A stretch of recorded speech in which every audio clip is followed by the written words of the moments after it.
there's Langley Station. He's coming into Langley.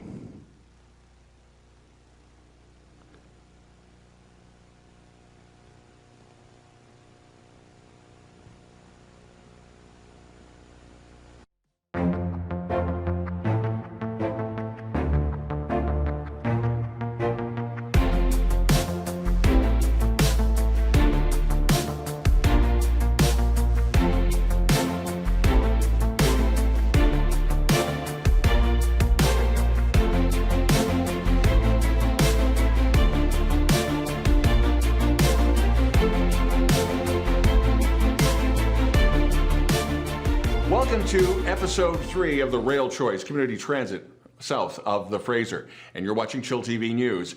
Along with us for this 4-part series is Rick Green. He's the former mayor of the Township of Langley, former director of Metro Vancouver, former alderman of the city of Delta. More importantly, as we go through this about transit options, he is the former member of the TransLink Mayor's Council, as well as South Fraser Community Rail Service.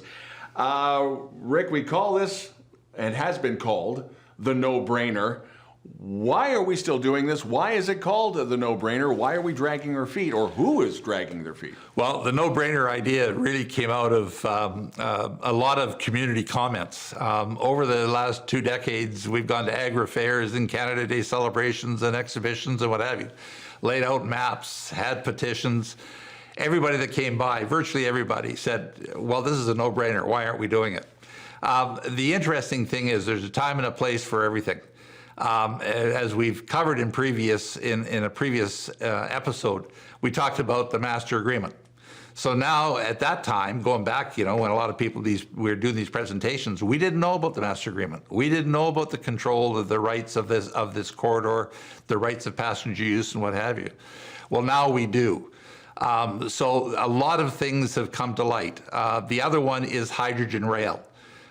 One of the things with the environmental issues today, with the Fraser Valley airshed, you don't want to have diesel trains running you want as few as possible, running up and down the valley on this existing corridor. So for those 2 particular reasons, Don, it's really been an issue of, not really knowing or understanding what our rights were with the joint section, what we call the joint section, and the issue of hydrogen rail being available. Hydrogen rail, we uncovered its availability back in about mid 2017. So that's what really ignited a firestorm behind this as well. One organization that seems to have been fairly quiet in our discussions over these episodes, we've talked about the province, various cities, the Fraser Valley Regional District, the FVRD. Where are they standing in all of this, or are they foot dragging or just trying to be quiet? Well, I think that they are doing their best to try to focus on one only option, which is widening Highway 1, and I'll explain shortly in terms of why that is not an option. One of the comments they made in a report we've presented to them, we presented to the city of Chilliwack, we presented to the city of Abbotsford, and we received a good hearing. We provided them with binders of all the information pertaining to this. But in their report coming back, one of the comments from staff was, well, traffic delays are an inconvenience to commuters. We're suggesting very, very strongly that this is not an inconvenience. It's a health crisis, an affordability crisis, and it's a quality of life crisis. And people have got to, our elected politicians have got to understand that we can no longer procrastinate and put off and talk about something that is going to be taking decades to do, and that's what we'll get into in terms of the one option that everybody seems to be talking about is widening Highway 1. And let's get into that. I know MLA John Martin, he's been waving the flag, let's do this. Abbotsford Mayor Henry Braun has said that. Do we abandon Highway 1's widening and just concentrate on rail? Do we do something in concert? What do we do? Because it isn't that the population is coming, they're already here. Well, not only are they already here, but they're coming en masse, and that's all of the projections. So let's go to the Highway 1 widening. When I was the mayor in Langley, I was instrumental in the early stages of discussion about widening Highway 1 from 202nd to 216th Street and the new 216th overpass. So that's fine. That started construction in 2017. It is opening, matter of fact, the end of this week. So it's taken 3 years. I think I have a reasonable knowledge in terms of how these things work as far as aligning federal budgets, provincial budgets, municipal budgets, and also negotiating share agreements between all parties to be able to widen Highway 1. So I've done the numbers. I've crunched all of the numbers that I've been privy to. And one of the things that you got to understand that if you take the widening of 202 to 216th and now the projected widening to 264th, and again, we're talking widening one lane each way to 264th by 2025. If you extrapolate those numbers, all budgets aligned, the construction continued nonstop, everything was in order in terms of cost sharing and what have you, you would not finish the widening of Highway 1 until 2051 out to Chilliwack.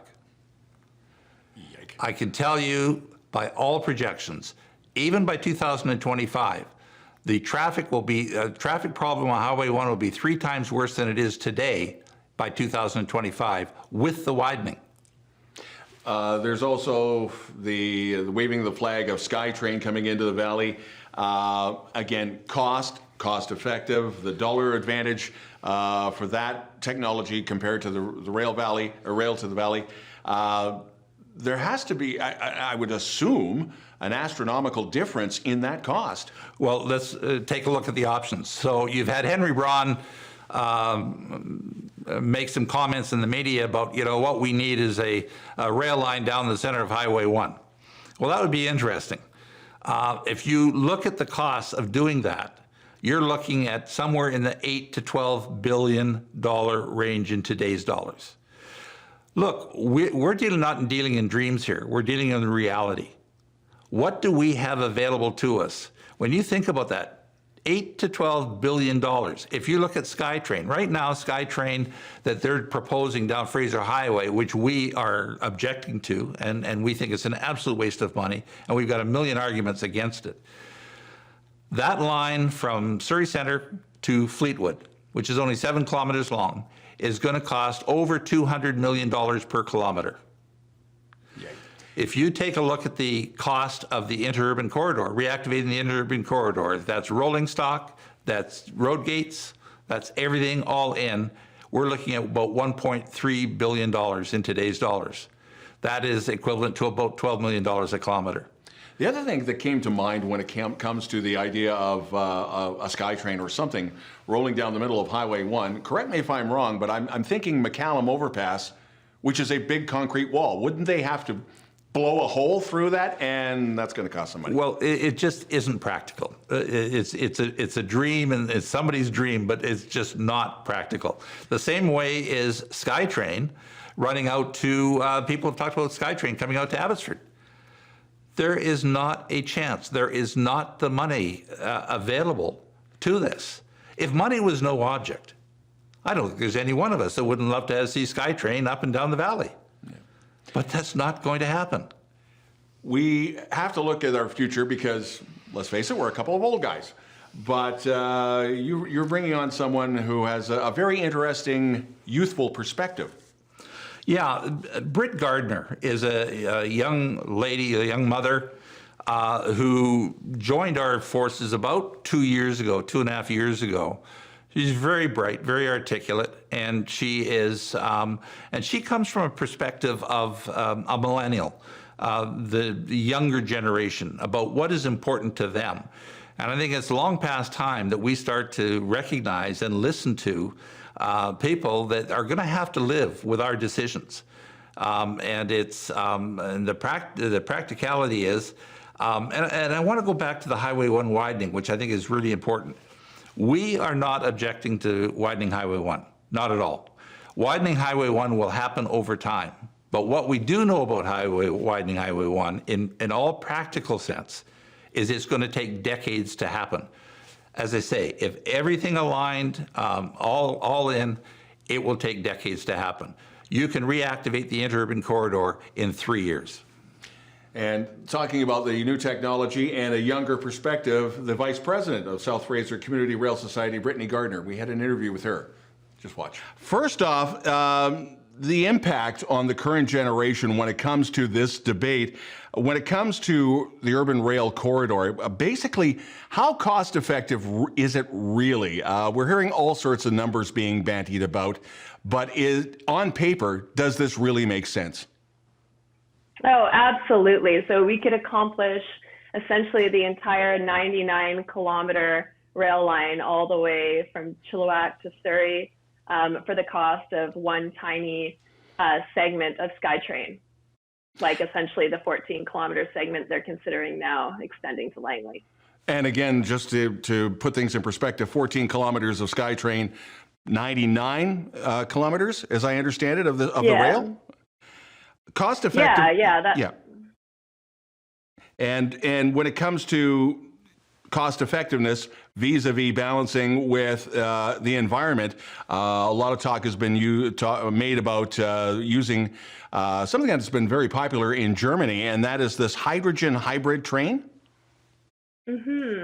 Yeah, so Germany has been a real leader in introducing hydrogen rail technology.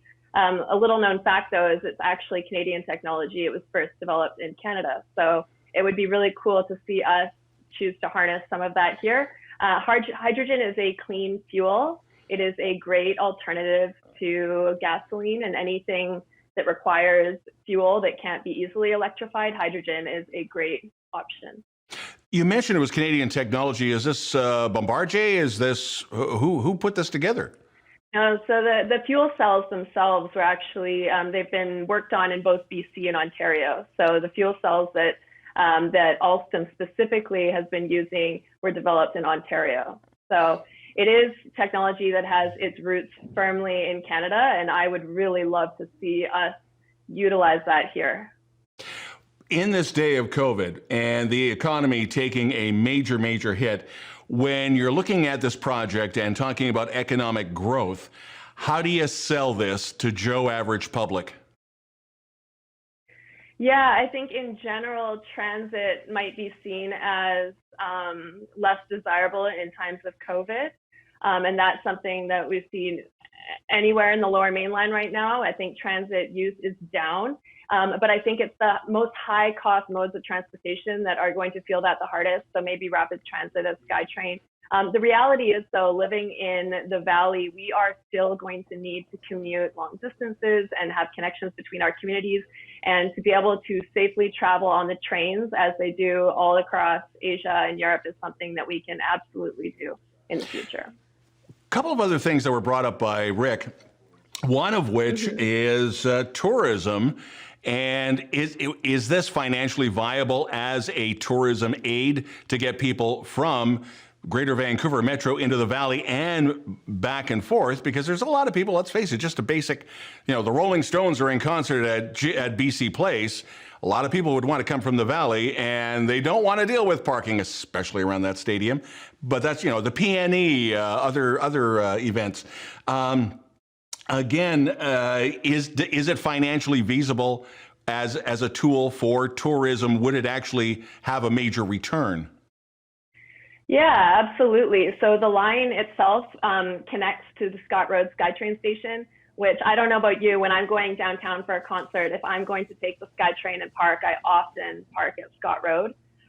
So just instead of having to drive to Scott Road, you could get on the train out in Chilliwack. And it goes both ways. So we don't just want to funnel our people in the Valley into downtown Vancouver. We also want to attract tourism to us as well. And that's something that the train can really do. So I know people who work in tourism in Vancouver, and they are absolutely overwhelmed with people who are looking for things to do. And the Valley is full of opportunities from agritourism. Chilliwack has a ton of great outdoor things that you can do in the summer and in the winter. And I think for tourists who have come to the city, it's a lot more daunting to consider renting a car and driving all the way out. to Chilliwack than to simply be able to get on a train and come out to Abbotsford, Chilliwack, Langley. Business parks also came up in conversation, excuse me, as well as a connection to Abbotsford International Airport. Again, critical mass. Does this justify the means connecting all of these hubs? Not only with Vancouver, but there's also the very real situation that there is an economy that does not have to cross the Port Mann Bridge. So literally Surrey to Chilliwack. Yeah, so one example I think is great is the Gloucester Industrial Park, and that is a industrial area in Langley, and it's right off of Highway 1, but currently it is not even serviced by a bus. And there's thousands of jobs in there and room for a lot more growth, and a lot of those people are coming from elsewhere in the valley, whether it's in Langley, Abbotsford, Chilliwack, even Surrey, and for them to have a way to get to work that didn't involve having to carpool, drive themselves, or at worst catch a cab, that would be a huge boost. And I think that's true throughout the entire valley. We have a lot of areas that can handle job growth. We do have a lot of industrial sites, and for people to have a transit spine that runs through it, I think would be a huge benefit to everybody. Brittany Gardner, Vice President, South Fraser Community Rail Society. We could talk about this forever. Thank you for stopping by. We will be talking more about this as you are watching The Rail Choice on chillTV.